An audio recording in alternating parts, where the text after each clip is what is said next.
வணக்கம். இது லங்காஃபோ ஊடகத்தின் முக்கிய செய்திகள். முதலில் தலைப்புச் செய்திகள். யாழ் தீவக மக்களுக்கு இந்தியாவால் கிடைக்கும் பசுமையாற்றல் ஓகஸ்டில் ஆரம்பமாகிறது. 16 வயது சிறுவன் மீது கொடூர தாக்குதல், ஒரே குடும்பத்தைச் சேர்ந்த 4 கைது. முதியோர் இல்லம் தீக்கிரை, 11 பேர் தீயில் கருகி பலி, 3 மாயம். குவைத் விமான நிலையம் குறிவைப்பு, இந்தியர் பலி, இலங்கையர்கள் உட்பட 60 பேர் காயம். இலங்கை ஆஸ்திரேலியா இடையே நேரடி விமான சேவை, அரசாங்கத்தின் அறிவிப்பு. நெதன்யாகுவை முட்டாளென கூறியது உண்மைதான், ட்ரம்ப். ரஷ்யாவின் செயின்ட் பீட்டர்ஸ்பர்க் நகரம் மீது உக்ரைன் அதிரடி தாக்குதல்.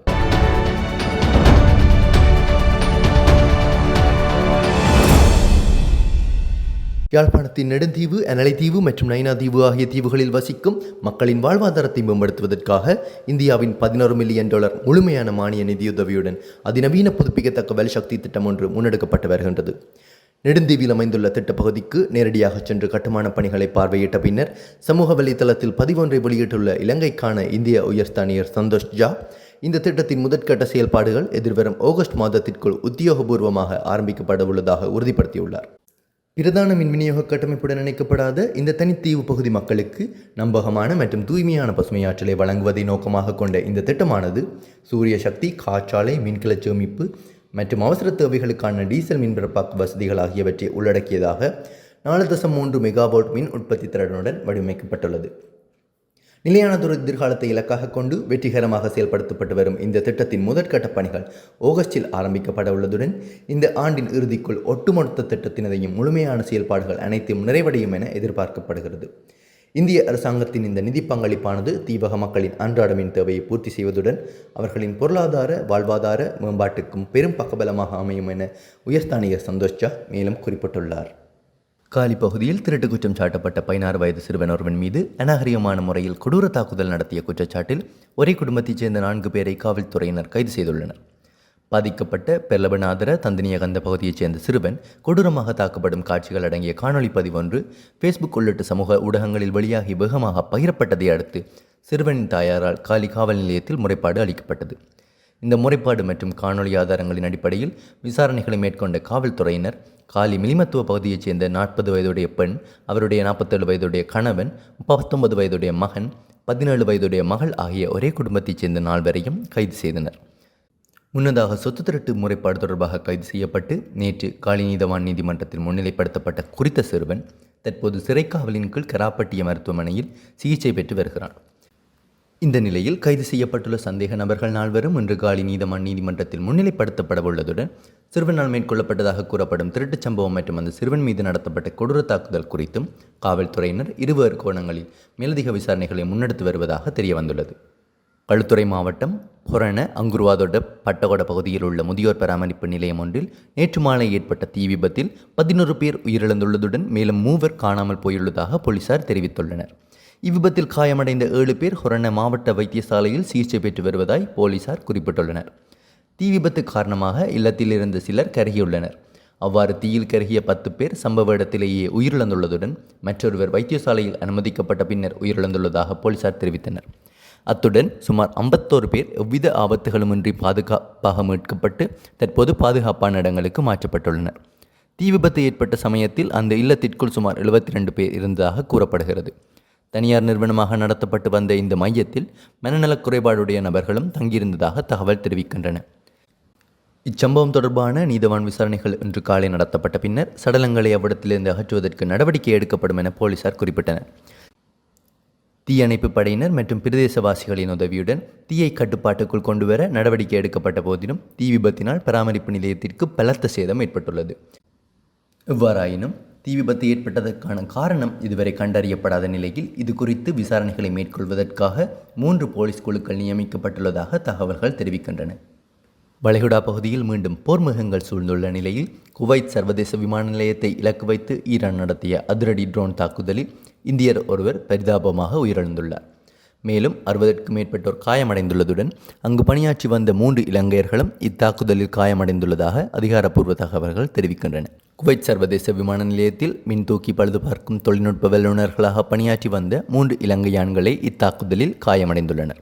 அவர்கள் சிறிய அளவிலான காயங்களுக்கு உள்ளாகியிருப்பதாகவும் தற்போது சிகிச்சைக்காக அங்குள்ள மருத்துவமனையில் அனுமதிக்கப்பட்டுள்ளதாகவும் குவைத்தில் உள்ள இலங்கை தூதரகம் உறுதிப்படுத்தியுள்ளது. இத்தாக்குதலில் உயிரிழந்த நபர் இந்திய குடிமகன் என்பது உறுதி செய்யப்பட்டுள்ளது. இது குறித்து இந்திய வெளியுறவு அமைச்சகம் வெளியிட்டுள்ள அறிக்கையில், குவைத் விமான நிலைய தாக்குதலில் இந்தியர் ஒருவர் உயிரிழந்ததோடு பல இந்தியர்கள் காயமடைந்துள்ளதாகவும் இத்தகைய வன்முறை தாக்குதல்களை இருதரப்பும் உடனடியாக நிறுத்த வேண்டும் என்றும் வலியுறுத்தியுள்ளது.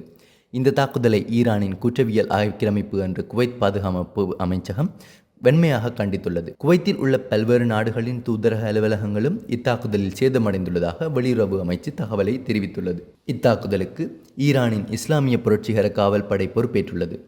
ஹோர்முஸ் நீரிணையில் உள்ள ஈரானிய எண்ணெய் கப்பல் மற்றும் ஹெம்ஸ் தீவு மீது அமெரிக்கா நடத்திய தாக்குதலுக்கு பதிலடியாகவே குவைத்தில் உள்ள அமெரிக்க தளங்களை நோக்கி இந்த தாக்குதலை நடத்தியதாக ஈரான் அறிவித்துள்ளது. லெபனான் மற்றும் இஸ்ரேலிடையே போர் நிறுத்த ஒப்பந்தம் ஏற்பட்டுள்ளதாக அமெரிக்க ஜனாதிபதி ட்ரம்ப் கூறினார். அணுசக்தி ஒப்பந்தம் தொடர்பாக அமெரிக்கா மற்றும் இஸ்ரேல் நாடுகள் ஈரானை கடுமையாக தாக்கின. ஈரான் நாட்டுக்கு ஆதரவாக ஹிஸ்புல்லா அமைப்பு போரில் ஈடுபட்டு வருகிறது. லெபனானில் இருந்து அதன் உறுப்பினர்கள் தாக்குதல்களில் ஈடுபட்டு வருகின்றனர். இதனால் லெபனானை இஸ்ரேல் தாக்கியது. அந்நாட்டில் உள்ள ஹிஸ்புல்லாவின் உள்கட்டமைப்புகளை இலக்காக கொண்டு இஸ்ரேல் தாக்குதல் நடத்தியது. ஆனால் போர் நிறுத்த ஒப்பந்தம் ஏற்படுத்தப்பட வேண்டும் என்று லெபனான் கோரிக்கை வைத்தது. இந்த சூழலில் வடக்கு இஸ்ரேல் மீது ஹிஸ்புல்லா அமைப்பு தாக்குதல் நடத்தியுள்ளது என கூறப்படுகிறது. இதனை குற்றச்சாட்டாக தெரிவித்து உள்ள இஸ்ரேல், வடக்கு இஸ்ரேல் மீது நடத்தப்படும் ஹிஸ்புல்லா தாக்குதலை நிறுத்த வேண்டும், அப்படி இல்லை எனின் பொய்ரூட்டை இலக்காக கொண்டு எங்களுடைய படைகள் தாக்குதல் நடத்தும் என்று கடுமையாக கூறினார். லெபனான் தலைநகர் பெய்ரூட்டுக்குள் இஸ்ரேல் படைகள் நுழையாது என்று அமெரிக்க ஜனாதிபதி ட்ரம்ப் சமீபத்தில் அறிக்கை வெளியிட்டார். இரு நாடுகளும் பரஸ்பர பகைமைகளை தவிர்த்துவிடும் என்று இருதரப்பும் தற்காலிக போர் நிறுத்தம் மேற்கொள்வார்கள் என்றும் கூறினார். இந்த சூழலில் இஸ்ரேல் பிரதமர் நெதன்யாகு அளித்துள்ள விளக்கத்தில், ட்ரம்புடன் நான் பேசினேன். அப்போது எங்களுடைய நகரங்கள் மீதும் குடிமக்கள் மீதும் தாக்குதலை ஹிஸ்புல்லா நிறுத்தவில்லை என்றால் பெய்ரூட்டில் உள்ள பயங்கரவாத நிலைகளை இஸ்ரேல் தாக்கும். இந்த நிலைப்பாட்டில் மாற்றம் இருக்காது என கூறினேன் என தெரிவித்துள்ளார். இதனால் மீண்டும் லெபனான் மீது இஸ்ரேல் தாக்குதல் நடத்தக்கூடும் என்ற பதற்ற நிலை எழுந்துள்ளது. இதன் தொடர்ச்சியாக நெதன்யாகுவை தொலைபேசி வழியே அழைத்து ட்ரம்ப் நேற்று பேசியுள்ளார். அப்போது அவரை முட்டாள் என்று ட்ரம்ப் திட்டியுள்ளார் என தகவல்கள் வெளியானது. இதை வெளிப்படையாக ட்ரம்ப் ஒப்புக்கொண்டுள்ளார். நெதன்யாகு சிறிது குழம்பி போய்விட்டார் என்றும் கூறினார். எனினும் நெதன்யாகுவுடனான நட்புறவு தொடர்கிறது என்றும் அது உறுதியாகவே உள்ளது என்றும் அவர் வலியுறுத்தி கூறினார். ஏனெனில் இருவரும் போர்க்கால தலைவர்கள். நாங்கள் இருவரும் இணைந்து நன்றாக பணியாற்றியிருக்கிறோம். அவரை நான் நிறைய ரசிக்கிறேன். அவருடன் நன்றாக பணியாற்றியுள்ளேன் என்று பேசினார். ரஷ்யாவின் செயின்ட் பீட்டர்ஸ்பர்க் நகரின் மீது உக்ரைன் நேற்று அதிகாலை மிகப்பெரிய ட்ரோன் தாக்குதலை நடத்தியுள்ளது. செயின்ட் பீட்டர்ஸ்பர்க் சர்வதேச பொருளாதார மாநாடு நேற்று தொடங்கிய நிலையில் இந்த தாக்குதல் திட்டமிட்டு நடத்தப்பட்டுள்ளதாக தகவல்கள் தெரிவிக்கின்றன.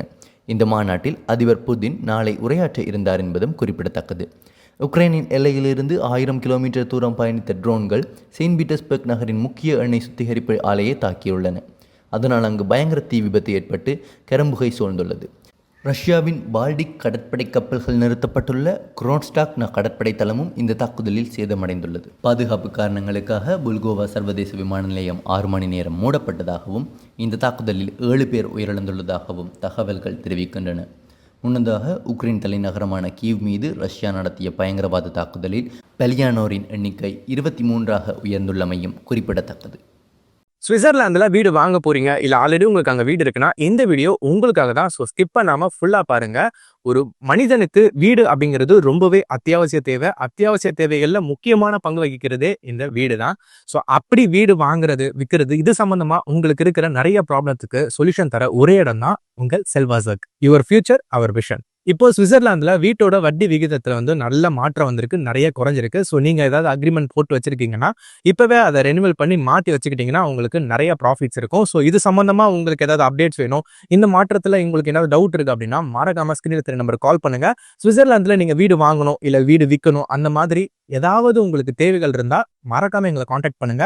உங்களோட எல்லா தேவைகளையும் உங்க ஃபேமிலியில ஒரு மெம்பரா இருந்து நாங்க பார்த்து பண்ணி கொடுப்போம். இது உங்கள் செல்வாசர்க். இச்செய்திகளுக்கு பிரதான அனுசரணை செல்வாசர்க் இமோபிலியன், சுவிஸ் நாட்டில் முன்னணி நிறுவனம்.